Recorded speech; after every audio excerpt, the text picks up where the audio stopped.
शेतकरी बंधूंनो नमस्कार. आज आपण चर्चा करणार आहे बायर कंपनीचे लुना एक्सप्रेस हे बुरशीनाशक आहे.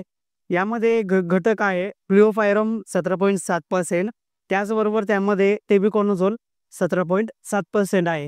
हे एक सिस्टमिक फंगीसाइड आहे, स्पर्शजन्य बुरशीनाशक. याचं कंट्रोल आपण जर कुठल्याही पिकामध्ये जर बुरी येत असेल तर पावडरी मिल्ड्यू ज्याला आपण इंग्लिशमध्ये म्हणत असतो, बुरी जर येत असेल तर त्यासाठी एकदम चांगले प्रभावी एक बुरशीनाशक आहे.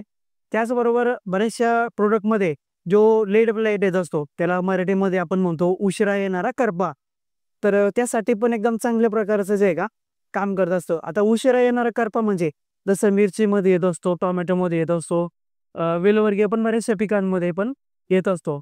तर त्यापासून चांगल्या प्रकारे कंट्रोल मिळवण्यासाठी हे एक लुना एक्सप्रेस जे प्रोडक्ट आहे बायर कंपनीचं अतिशय सुंदर आहे. याचा जो डोस आहे क्रॉप वाईज वेगवेगळा दिलेला आहे, पण आपण सरासरी जर बघितलं त्याचं तर 1 लिटर पाण्यासाठी आपल्याला 1 ml चा वापर करायचा आहे. अतिशय सुंदर आहे. आपण वापरले आहे की नाही ते कमेंट बॉक्समध्ये पण जरूर कळवा. किंवा आपल्या प्लॉटमध्ये बुरीचा जास्त प्रादुर्भाव झालेला असेल, लेड ब्लाइटचा जास्त प्रादुर्भाव झाला असेल तर एक वेळेस निश्चित वापरून बघा. एकदम जबरदस्त तुम्हाला रिझल्ट मिळेल. असेच वेगवेगळे व्हिडिओ बघण्यासाठी आमच्या चॅनलला फॉलो, सबस्क्राईब जरूर करा. धन्यवाद.